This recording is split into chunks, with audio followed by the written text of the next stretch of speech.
এসো হে বৈশাখ এসো এসো তাপস নিঃশ্বাস বায়ে। কাঠফাটা রোদ, গাছের ঝকঝকে সবুজ পাতা আর রমণীর লাল পাড় সাদা শাড়ি জানান দিচ্ছে বৈশাখ আসছে।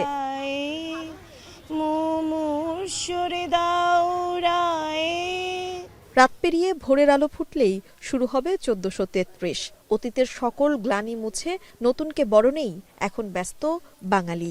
ঢাকা বিশ্ববিদ্যালয়ের চারুকলার বৈশাখী শোভাযাত্রার কাজ শেষ করতে রং তুলির সঙ্গে শিক্ষার্থীদের প্রেম জমে উঠেছে জোরে সোরে।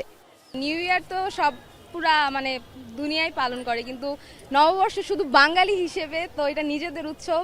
বছরের শেষ দিনটা স্মরণীয় রাখার জন্যই আজকে এখানে আসা, যেন আমাদের বছরের শেষটাও সুন্দর হয়, শুরুটাও সুন্দর হয়। এটাই আমার প্রথম বছর যেখানে আমি নিজেও নববর্ষ উদযাপন করছি আর প্রস্তুতিতেও অংশ নিচ্ছি।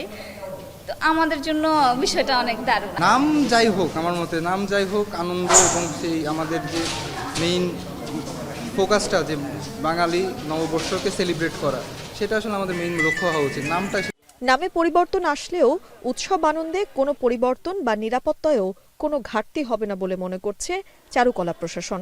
আমরা আশা করছি যে আগামীকালকে এই চারুকলা অনুষদ ঢাকা বিশ্ববিদ্যালয়ের পক্ষ থেকে একটা সফল শোভাযাত্রা আমরা উপহার দিতে পারবো জাতি, এবং আমাদের অ্যাক্টিভিটির মাধ্যমেই আমি নিশ্চিত যে এটা সফল দিকে চলে যাবে, সফলতা পাবে। এবং এখানে নাম যত নাম গুরুত্বপূর্ণ, তার সাথে আমাদের কর্মটা খুব গুরুত্বপূর্ণ।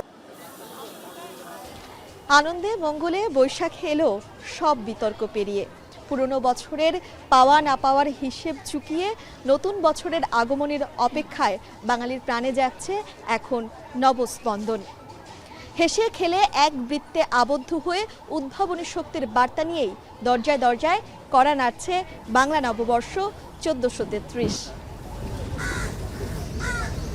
সকালে রমনায় নিরাপত্তা ব্যবস্থা পরিদর্শন করে র্যাবের একটি টিম। এ সময় পুরো রমনা এলাকা ডগ স্কোয়াড দিয়ে নিরাপত্তা তল্লাশি করা হয়। রমনায় নিরাপত্তা ব্যবস্থা পরিদর্শন করে বৈশাখ উদযাপনে নিরাপত্তা নিশ্চিতে সারা দেশে 15টি ব্যাটালিয়ন র্যাব নিয়োজিত থাকবে বলে জানান র্যাব মহাপরিচালক। নববর্ষকে কেন্দ্র করে যে কোনো ধরনের গুজব, উস্কানিমূলক তথ্য, মিথ্যা তথ্য ছড়িয়ে কেউ যেন কোনো অনাকাঙ্ক্ষিত পরিস্থিতি সৃষ্টি করতে না পারে, সেজন্য র্যাব সাইবার মনিটরিং টিম সার্বক্ষণিক নজরদারি অব্যাহত রেখেছে। এছাড়া বাংলা নববর্ষ উপলক্ষে বিভিন্ন অনুষ্ঠানস্থল এবং গুরুত্বপূর্ণ স্থানসমূহে আগত মহিলাদের উত্ত্যক্ত, ইভটিজিং, যৌন হয়রানি রোধকল্পে প্রয়োজনীয় ব্যবস্থা গ্রহণ করা হয়েছে। পূর্বের বছরগুলোর ন্যায় এবছরও অত্যন্ত উৎসাহ উদ্দীপনার সাথে বাংলা নববর্ষ দেশব্যাপী উদযাপিত হবে। একই সাথে রাজধানীর বিভিন্ন জায়গায় চেকপোস্ট সহ থাকবে বোম ডিসপোজাল ও সাইবার টিম। তানজিলা খান মিম, এখন, ঢাকা।